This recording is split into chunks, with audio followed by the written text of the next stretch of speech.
Fin, creo que es una presentación por demás interesante para todos nosotros, ¿no?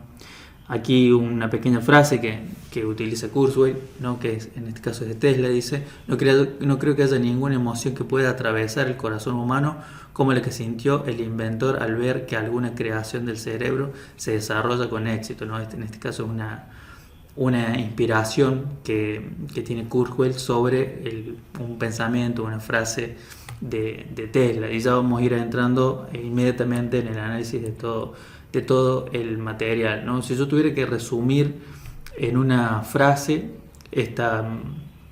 todo lo que viene, yo diría lo siguiente, ¿no? La singularidad es la fase superior de la dominación humana, ¿no?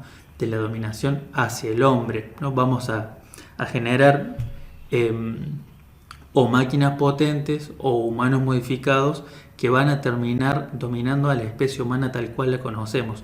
No estamos hablando de dominar a un país tercermundista, no estamos hablando de dominar a un país que cae en una guerra, a un país de Medio Oriente. No estamos hablando de eso, ¿no? Estamos hablando de dominar la especie humana completa. Un poquito vamos con algunas generalidades para que ustedes vayan entrando en ritmo con lo que va a ser el resto de la presentación. ¿Cuáles son las características principales del pensamiento de Kurzweil? El avance tecnológico tiene un comportamiento exponencial. Eso es algo que está en toda su presentación y él se cansa de mostrarlo. ¿Qué significa el avance exponencial, ¿no? La curva exponencial. Lo que dice es que a medida que pasa el tiempo, el avance en la tecnología es cada vez más rápido respecto del periodo anterior. Para que veamos un ejemplo que vamos a poder entender todos. Si uno recuerda la telefonía celular que había entre el año 2000 y 2005, por ejemplo, los dispositivos que uno podía conseguir en el mercado como usuario, fueron mejorando, fueron apareciendo algunos modelos nuevos, pero si uno compara lo que ha sido del año 2016 al 2021, la explosión en la cantidad de dispositivos, variedades y funcionalidades es mucho mayor que la de pocos lustros atrás, ¿no? A eso se refiere la cuestión de la exponencialidad en el comportamiento de la tecnología. Hay cientos de ejemplos, vemos varios de ellos durante la presentación. ¿Qué postula Kurzweil? En algún momento, entre el 2050 y el 2100, se podrá replicar el funcionamiento completo del cerebro humano. Y luego de lograr esa primera unidad, es decir, lograr replicar un cerebro humano, el tiempo que va a transcurrir para lograr replicar en vivo el funcionamiento del total de los cerebros disponibles de la humanidad, casi 9 billones de personas, va a estar también muy cerca. Él lo marca dentro de este periodo 2050-2100. Por eso es urgente para todos los analistas de ciencias políticas, de geopolítica, todos los grupos de militancia que defienden la vida en general, la vida humana, ponerse de cabeza a estudiar estos temas, ¿no? Él dice que ese va a ser el momento en el cual se va a fusionar la tecnología humana, o sea, la tecnología que hemos desarrollado con nuestro cerebro natural, ¿no? Que es la tecnología que viene desarrollando, digamos, la naturaleza por sí misma. Actualmente se encuentran en curso diversos proyectos de investigación que intentan emular el funcionamiento completo del cerebro. Desde algunos tratan de imitar el funcionamiento de una parte específica del cerebro. Cada parte del cerebro se especializa en alguna tarea, tratan de replicar de la manera más perfecta alguna de esas tareas. Luego hay programas que tratan de hacer simulaciones parciales de todo el funcionamiento del cerebro. Bueno, eso se está desarrollando actualmente. Él ahonda mucho en cuáles son los grupos que actualmente están trabajando estas temáticas, en qué universidades están, qué financiamiento tienen. Es un análisis muy, muy interesante, lo que le da mucha potencialidad al punto 2, ¿no? Es decir, si eso ya se está haciendo actualmente, estamos en el 2021, sería posible esta predicción que él dice, que poder llegar a esa tecnología entre el año 2050 y 2100. Seguimos con las predicciones que en general vamos a encontrar del pensamiento de Kurzweil, ¿no? Creación de cyborgs, ¿no? Y de una inteligencia artificial liberada y autónoma, ¿no? Él cree que estas máquinas en algún punto van a tener conciencia, ¿no? Y ese es el punto, el eje más crítico de todo lo que se viene, ¿no? Porque ya pueden ver en legislaciones de muchos países donde ya se empieza a hablar de personas no humanas para ciertas especies de animales, ¿no? Delfines. Acá en Argentina se habló de nombrar o sea, un juez dictaminó que una mascota es una persona no humana, integrante de una familia, y eso tiene que ver con ampliar las opciones. Ya van a entender esto que voy a decir ahora, ampliar las opciones de cuerpos que puede llegar a ocupar una mente humana, ¿no? Y en el fondo eso lo que hace es ir destruyendo la concepción más tradicional y correcta, creo yo, del ser humano, ¿no? Bueno, habla de que se viene una red, no piensen en una red como Facebook o cualquier red social, una red hombre-máquina, donde las máquinas utilizan nuestra capacidad de procesamiento en vías de la época 6, ya van a entender exactamente a qué se refiere la época 6. Piensen en esto, ¿no? Nosotros hoy utilizamos un aparato, una computadora, un teléfono para acceder a cierta información y hacemos los cálculos allá.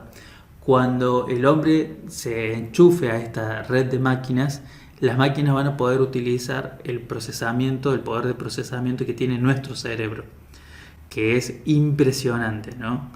Al punto que todas las máquinas que hoy existen todavía no logran emular un cerebro humano completo, ¿no? Esa es la tecnología que nos viene dando la naturaleza, ¿no? Es algo colosal que nosotros, bueno, no conocemos en profundidad, pero esta gente está muy obsesionada con replicarlo en un aparato artificial y ver allí qué pasa, ¿no? Y hablan esto, ¿no? De poder subir. Imaginen al cerebro como una unidad de almacenamiento, como si fuera un gran pendrive, digamos, subir ese almacenamiento y todo el poder de procesamiento y todos nuestros datos de personalidad, ¿no? De personalidad, gustos, reacciones, actitudes, pensamiento, dudas, subir una copia de nosotros mismos a una red de computadoras. Eso es lo que está previendo y en lo que está trabajando esta gente. Y no es este señor que vamos a analizar, Ray Kurzweil, solo, sino que es un grupo enorme, ¿no? Pueden buscar allí en internet, después vamos a hacer otra presentación al respecto seguramente, Singularity University, para encontrar más datos sobre lo que están haciendo y sobre el gran grupo que empieza a integrar esta comunidad que en algún momento se puede volver un riesgo, digamos, para toda la existencia de la vida humana, ¿no? Va a haber N formas de vidas posibles. Todo esto siempre es lo que va planteando Kurzweil, ¿no? N formas, pues hay el término N porque cualquiera que haya tomado un curso de álgebra va a estar familiarizado con la nomenclatura, digamos. Uno puede hablar de tener 1, 2, 3, 4 puntos suspensivos, 15, 100, 200, y para definir que llega a un número grande, pero que no sabemos cuál es, normalmente se le pone la letra N, ¿no?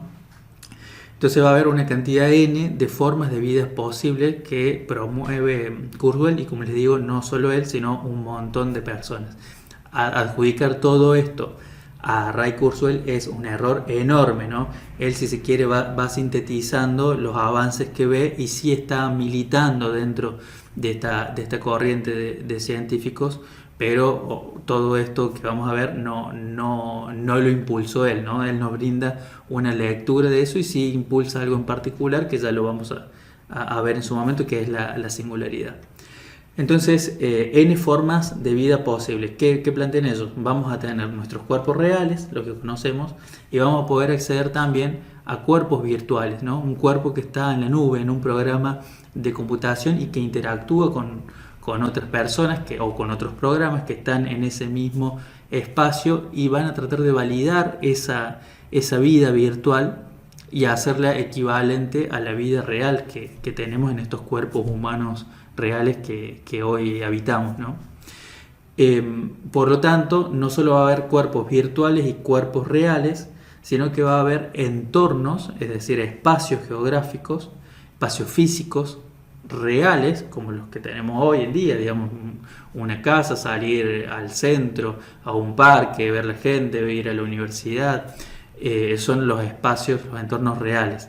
Pero también se va a desarrollar en un nivel muy grande lo que son los entornos virtuales, ¿no? Fíjense que esto ya se viene desarrollando, pero ellos hablan de un desarrollo donde el cuerpo virtual va a estar dentro de ese entorno virtual. Un ejemplo actualmente serían los videojuegos, pero no tienen hoy en día, pese a que hay una industria que está creciendo muchísimo al respecto, hoy en día no equivalen a un entorno de vida, ¿no?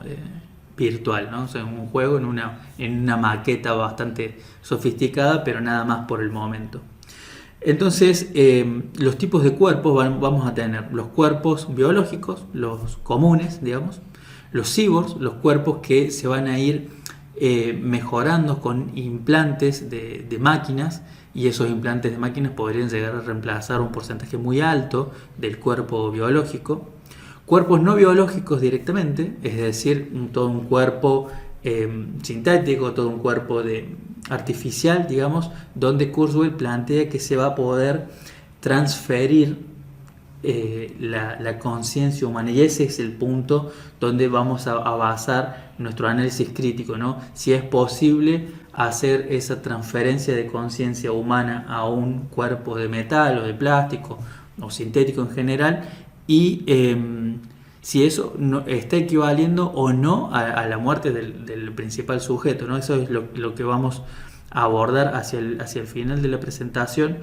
Por eso, para ver esta presentación tienen que destinarle un tiempo y verla completa, ¿no? Vamos a tener la opción de que sea completo o fraccionado, pero para entender todo esto tienen que llegar hasta el final, si no van a quedar ahí en un punto medio bastante peligroso, ¿no? Entonces tenemos los cuerpos biológicos, los cyborgs, que serían estos humanos con varios implantes artificiales, los clones y los humanos biológicamente modificados, entre otras opciones que él habla, ¿no? Pero fíjense ya hasta ahí en la tercera línea, las opciones que vamos a empezar a tener según lo que ellos plantean, empiezan a ser muy, muy, muy grandes, ¿no? Esto, si bien no lo abordamos de lleno en esta presentación, tiene mucho que ver con toda la legislación que se está dando a nivel mundial con las organizaciones LGBT, ¿no? que empiezan a promover aceptaciones de diferentes categorizaciones, ¿no? Las categorizaciones que ustedes pueden encontrar en esa temática son muchas, y las que propone aquí Kurzweil son N, son muchísimas más, ¿no?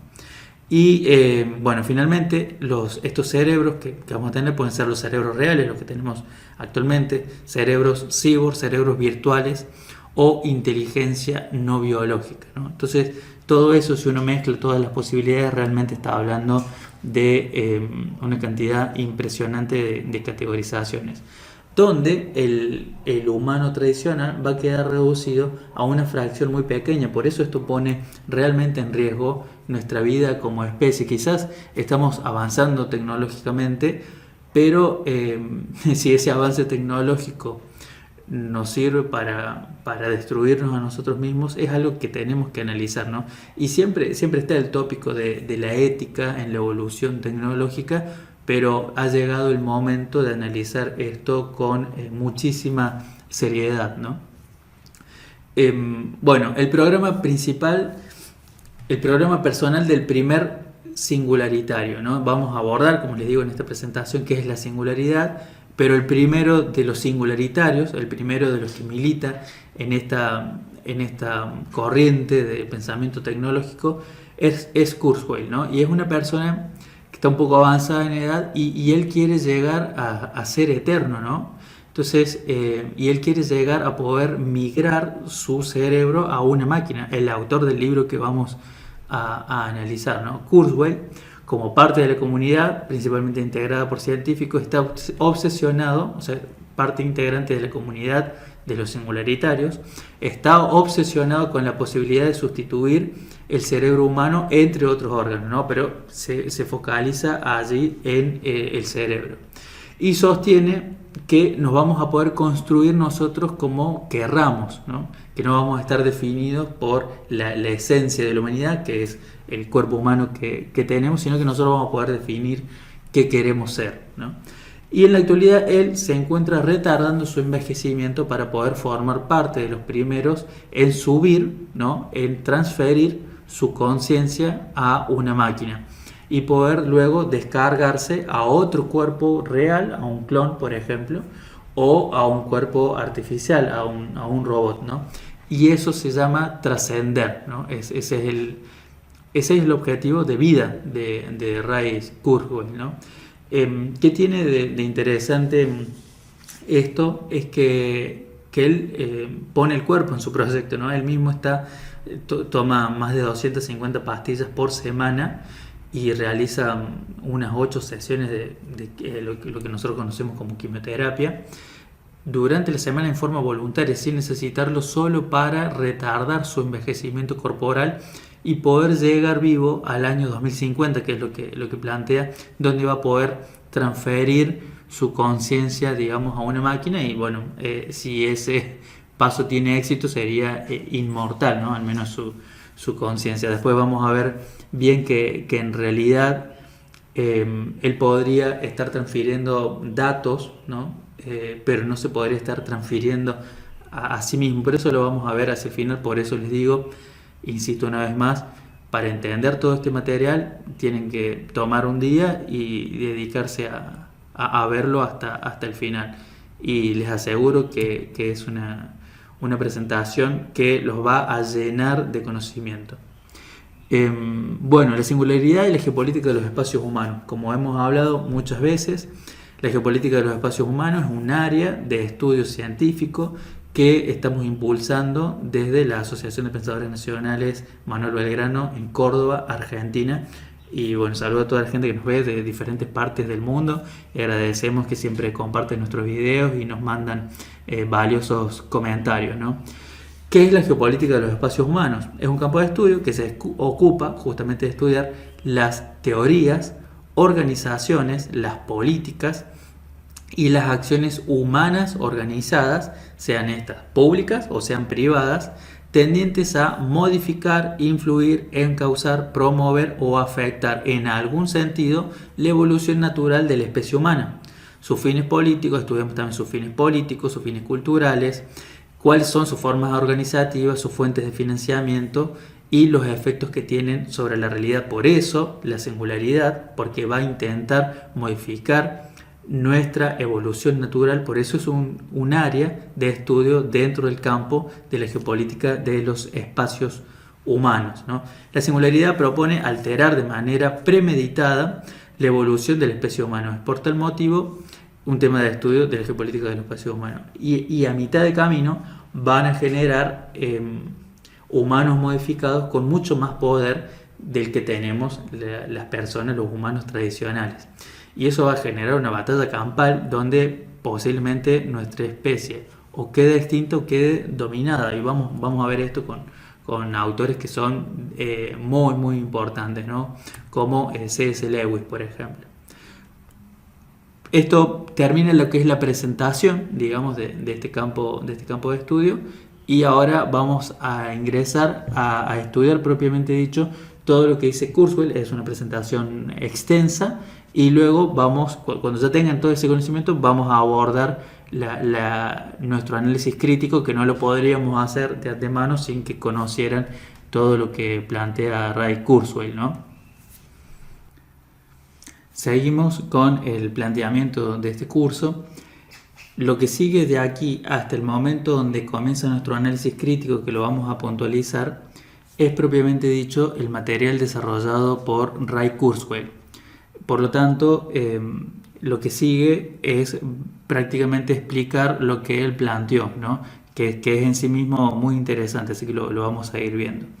¿Cuáles son los eventos que él marca de su infancia o de su adolescencia que empezaron a marcarle el rumbo para acercarse a estas temáticas, ¿no? Dice que su padre le habían dado para tener en mano algunos manuscritos originales de Leonardo da Vinci y describió su padre, ¿no?, esa experiencia como si fuesen obras de arte que le hubiese tocado Dios mismo, ¿no? Y eso,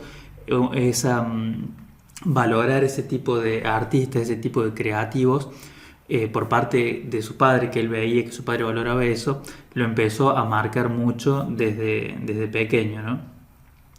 Y después toda la serie de las primeras máquinas IBM, ¿no?, comenzando por el modelo 7000 en adelante. Él dice, esto es la introducción, ¿no?, de lo que él va planteando, dice que se dio cuenta de que la mayoría de los inventos fracasan no porque el Departamento de Investigación y Desarrollo no pueda hacer que funcionen, sino porque a veces no se llega en el momento adecuado a generar ese invento, ¿no? Inventar es muy parecido al surf, dice. Hay que anticiparse y subirse a la ola en el momento justo, no antes y no después, ¿no? Se interesó por las tendencias tecnológicas y sus implicaciones cobraron vida propia en la década de 1980 y comenzó a usar sus modelos para proyectar y anticipar tecnologías futuras. Esto tiene que ver con ir dándose cuenta de que la evolución en algunas áreas específicas, que ya las vemos en un ratito, empezaban a tener una conducta exponencial. Entonces con eso empezó a saber de acá a 10 años en qué estado iba a estar esa misma tecnología. Y así predice en líneas generales, con algún margen de acierto, las tecnologías que empezamos a tener en los años 2000, 2010 y 2020. Y en este libro habla de 2030, 2050 y 2100, ¿no? Esto le permitió inventar con las capacidades del futuro al concebir y diseñar inventos utilizando esas capacidades futuras. ¿Cómo presenta él su trabajo? Esto es muy interesante porque intenta hacer una recomendación él mismo sobre la propuesta que empieza a mostrar en el libro. Dice, desarrolló, él habla de sí mismo, ¿no?, una teoría que llamó la ley de los retornos acelerados, es esta curva exponencial de la que venimos hablando, que explica por qué la tecnología y los procesos evolutivos en general progresan de manera exponencial. Intentó articular la naturaleza de la vida humana tal como existiría más allá del punto en el que la máquina y la cognición humana se difuminarán, se unirán y van a ser indivisibles, ¿no? Eso es lo que plantea. De hecho, he visto esta época como una colaboración cada vez más íntima entre nuestra herencia biológica y un futuro que trasciende la biología. Nuestro progreso en la ingeniería inversa del cerebro humano demuestra que efectivamente tenemos la capacidad de comprender, modelar y ampliar nuestra propia inteligencia. Este libro entonces es la historia del destino de la civilización humano-máquina, un destino al que hemos llegado a referirnos como singularidad, ¿no? Esa es la presentación que el mismo Ray Kurzweil hace de su trabajo. Comienza